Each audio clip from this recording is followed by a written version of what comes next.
rapitin na natin si Antoinette at right papatugtog na natin yan. So play na. Sige.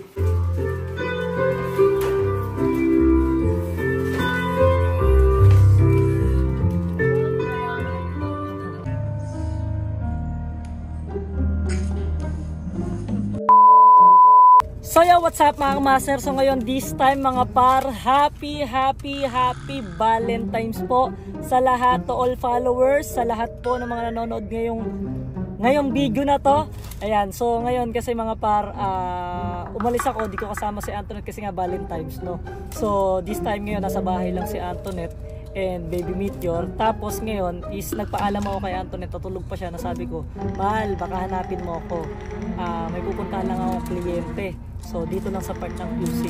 Pero hindi niya alam mga par, ang pinuntahan talaga namin naghanap kami ng paggawa ng mga bulaklak at bilihan ng mga bulaklak, paggawa ng mga bouquet. So medyo natagalan lang kami. Actually kanina pa kami umalis, alas 2, pero ngayon alas 5 na. So at tagal pala niyang gawin kasi hindi lang basta bulaklak yung pinagawa ko. Ang pinagawa ko para ma-surprise ko si Antoinette dahil 1 year engaged na din kasi kami. Nung 2023 February 14 nag-propose ako sa kanya. So ngayong 14 hindi ko to pwedeng malampasin dahil 1 year engaged na din. So yan, eto, papakita ko sa inyo mga par, yung pinagawa ko halos 2 oras kalahati ko to inintay, nandito lang ako sa sasakyan. So eto siya. So eto siya mga par. Yan. Gato siya karami, worth 200,000 pesos. Bahala na siya kung ano yung gusto niyang bilhin dito. After niya itong matanggap, kung ano gusto niyang bilhin sa sarili niya, deserve niya yun dahil napakabuti niyang nanay, napaka maalagain niya kay Antoinette. Ganun din sa akin. Then syempre may pa sunflower din ako para sa kanya. At syempre samahan niyo ako, bibili rin ako ng chocolate. Di ko lang kung saan ako makakabili pero didiskartehan natin yan dahil nagkakaubusan na. Kaya tara, samahan niyo ako, surprise natin. And mahal na mahal kita. Mahal, ayan. So tara, samahan nyo kami. Pupunta kami ngayon. Thank you nga pala kay Marian, dun sa manager ko. Syempre kay Aljon, tsaka kay RN, nandito na siya. So tara, punta na tayo sa bilihan ng mga chocolate para makabili tayo at makumpleto na natin yung pag-surprise natin kay Antoinette dahil sigurado inaantay na din ako doon. Let's go! So yung mga par, nasa biyahe pa rin kami hanggang ngayon. Sobrang traffic lang ngayon kasi syempre February 14 dito bandang Dangwa sobrang traffic talaga, sobrang dami ng taong bumibili ng mga bulaklak at kung ano-ano. Kaya kung ako sa inyo, yung mga makakapanood nito, yung mga hindi pa nabibigyan ng mga bulaklak, hindi pa nasusurprise ng mga jowa-jowa nyo, kailangan nyo nang i-share to para naman baka naman makaano sila, alam niyo na kapag diba? So maiisip nila na may surprise ko naman kaya yung girlfriend ko, di ba? Magandang surprise kasi baka mamaya nagkataon na bumili sila ng bulaklak, kasama naman nila yung jowa nila, wala na. So pero ang importante naman, binigyan nyo para naman bulaklak. Then gusto ko na para siyempre surprise niyo yung mga girlfriend nyo. Kahit murahin bulaklak, hindi naman ano yan malaki halaga na bulaklak o hindi, ma-appreciate ng babae yan, lalo na may chocolate, Toblerone, Kisses o ano po ba yun, di ba? Ano yung gusto nyo ibigay sa jowa nyo. So yan, sana maging successful to at alam ko naman magiging successful tong surprise natin kay Antoinette dahil imposible naman hindi siya masaya dito sa ibibigay natin na to, di ba? So bumili na rin ako ng mga maliliit na bulaklak andito sa likod, ayan, para sa mga taong mga nasa bahay, like sila mami, sila tete, at kung sino pa yung mga babae na mabibigyan ko dito sa bahay. So ayun, maghahanap pa rin tayo, samahan nyo pa rin ako mga par. Then syempre huwag nyo kalimutan i-share tong video natin na to para naman sa mga jowa-jowa nyo makapag-isip-isip naman sila na maayos kung isusurprise ba nila kayo, diba? Ma-experience naman ng mga jowa-jowa, diba? So ayun, tara samahan nyo ako.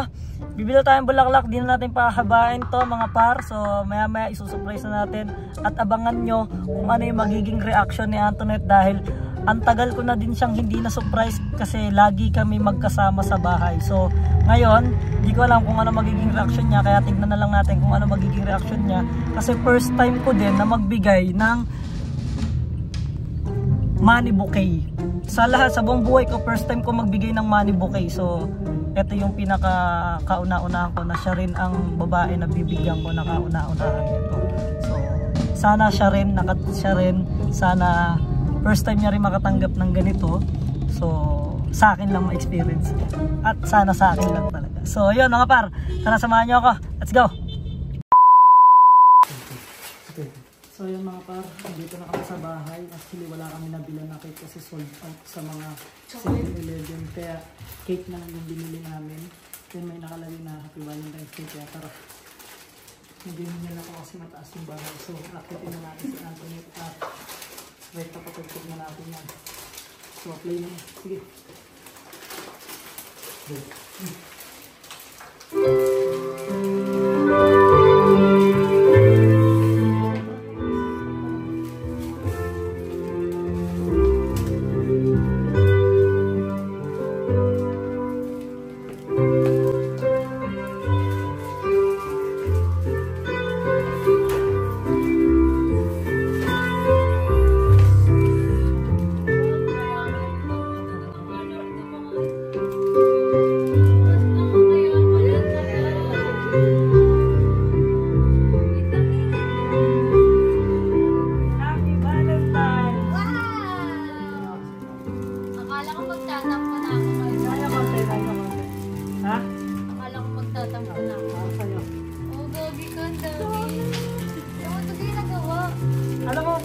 Diba sabi ko sa'yo na... Oo, ang tagal mo eh. Ikaw alam kakain na tayo. Sobrang tagal. Siyempre hindi ko malalampasin tong araw na to. Ito para kay baby. Wow! May video. Natakot na naman. Natakot siya. So, bigay mo lang kanya. So ayan o. Para sa'yo yan. Aray. Akala ko matutulog lang tayo. So ito ba. Kaya pala ang tagal mo. Kasi nagpaalam nga ako sa kanya, and syempre meron ding cake, Happy Valentine's. Yan. At syempre ito pa. Dami lang. Pero okay lang. Kalahati lang. Akala ko matutulog lang kami. Yan. Happy Valentine's. Akala niya kasi, nag-ano siya ng ano. Kakain kami kakain. Nag-chat sa akin na Happy Valentine's, tapos nagpo-post na siya. Nagre-reply. Hindi ako nagre-reply kasi ito yung iniisip ko, ano bang gano'n namin katagal inantay yan? 2 hours mahigit namin inantay yan. Galing pa kami ng Dangwa, at sobra pang traffic. Kaya pala nawala yung pera doon. Kaya nawala yung pera kasi tinago ko yung pera. So ngayon, kasi ano namin ngayon mga par, 1 year engaged. 1 year engaged. Kasi noong 1 year na kasi 14 ako nag-ano sa iyo eh. Ito guys, 14 akong nag-ano sa kanya. February 14, 2023, nag-engage ako sa kanya. So, 1 year namin ngayon. Dahil syempre, dahil may cake, ayan, dahil cake, kasi wala yung mga chocolate. Alam ko naman, yung mga chocolate lagi na nakatambak sa rep natin eh. Kaya sabi ko, ayos lang kasi marami naman chocolate to sa rep eh. So ngayon, pinapakita yung auntie, kakain na kasi tayo. Ano yung wish mo? Kasi syempre, Valentine's Day, hindi naman birthday. Ano wish mo sa relasyon natin? Yun yung pinaka, para marinig din ng iba kung ano yung gusto mo sa relasyon natin. At malay mo, maano yung iba na sana ganito rin kami. Sana may mga wish din kami, bawat relasyon. Diba sa mga ano, sa inyo, kayo din, yung mga magjowa dyan, mag-wish kayo sa sarili nyo. Makatanggap kayo ng parehas yung salita na ano ba yung wish natin para sa ating dalawa. Kasi hindi mo naman to birthday, hindi ko naman to birthday. Ano to, Valentine's Day. So ano yung araw, ito yung araw na mag-wish tayo para sa mga relasyon natin kung gaano tayo katagal. Ano yung wish mo ngayon? Wish ko sana hindi matigas ulo. Hindi na matigas ulo mo. Ano ba? Kasi bukod makinig doon. ka sa akin lagi at hindi na tayo lagi mag-aaway. Ano pa? Wala na ba? Wala na. Sa akin, ako, ang ano ko, wish ko. Alam mo, kahit saan ako magpunta, wala akong ibang uwihan kundi kayong dalawa. Hagis Siyempre, talaga di ba? namin po sa labas. Basta sa akin naman, sumayaw, magbilyar, Pero wala akong ibang inuulang kundi sila lang syempre. Ang wish ko sa relasyon namin hindi lang hanggang dito, hanggang sa pumuti yung buhok namin. Magkasama kami hanggang sa magkaroon kami ng apo kay Meteor. So alam ko naman na patagal na panahon pa yon. So yun yung wish ko. Then wag na kami laging mag-aaway kasi on cam talaga. Siyempre alam niyo naman ang buhay. Kahit mapasikat, mapaselebrity ka, hindi pwedeng hindi kayo nag-aaway. Pero sabi niya nga, mga par, kaya kita inaaway. Ano sabi mo? Hindi, yung away daw na yon, ibig sabihin, pagmamahal. Pero ang sabi ko naman sa kanya, mahal, hindi lahat na nag-aaway, Wala namang perfect nasa na pagmamahal talaga yung pag-aaway. Kundi yung, mayroon kasing kadalasan na, inaaway mo siya, kasi, meron ka ng iba. Para may mga ganun na sistema. Sa ibang relasyon ha, hindi sa amin. Hindi sa amin. So, yun. Sana may mga wish din kayo sa mga ano natin dyan, mga viewers natin dyan, mga magjowa. Sana may wish din kayo sa pareho nyong relasyon ngayon na sana magtagal kayo, ganito, ganyan. So, yun. Yun lang. Mahal ko kayo ni Meteor. Amoy ribbon! 3 days na akong di naliligo, pang 4 days ko na ngayon. So ayun lang mga par, maraming salamat. And yun naman, nakita nyo naman siguro kung ano reaction ni Antoinette pagdating ko. Nakangiti kasi akala niya binaliwala ko tong 40 na to, pero hindi. So yun lang, maraming salamat. Babay ka na sa kanila. Bye-bye. Clappy muna. Clappy. Dila.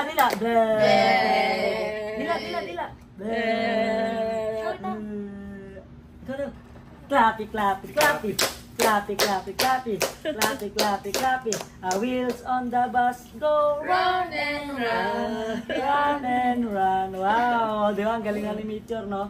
So, samahan natin si Meteor hanggang sa paglaki niya, mga par. Abangan nyo kung ano-ano yung mga gagawin nito paglaki nito, lalo na pag naglakad siya. So, yun lang. Maraming salamat. Peace out. So yo, what's up mga kamaster? So ngayon this time mga par, meron nga pala ako ipapa-download sa inyo. Ito yung tinatawag na Feel Lucky. Yan. So marami siyang game dito na pwedeng pagpilian, pwede kayong maglaro, pwede rin naman kayo maghindi. Nasa comment section yung link, pwede kayong mag-download dyan. At depende sa inyo kung gusto nyo maglaro o hindi. Walang sapilitan to mga par. So kadalasan na nilalaro namin dito is yung Mines. Yan. So syempre, pwede kayong mag-bet dyan ng mga pa-10 piso lang. Libang-libang lang, huwag nyong gagawing hobby. So, sample. Yan. So, pwede nyo na siya i-cash out yung 20 pesos ko. Ito na siya ngayon, di ba? So, yung 10 pesos, ito na siya ngayon. 20 pesos na siya. So, times 2 kaagad. So, ayan. Sa lahat ng gustong maglaro, yan, pwede kayong mag-download ng Feel Lucky. Nasa comment section na yung link. At walang sapilitan to. Maglaro kayo o hindi. Okay lang. Ayan. Sa lahat lang ng mga gustong mag-aliw-aliw lang. So, ayan. Maraming salamat. Pwede kayo mag-download ng Feel Lucky dyan. Feel Lucky. Peace out.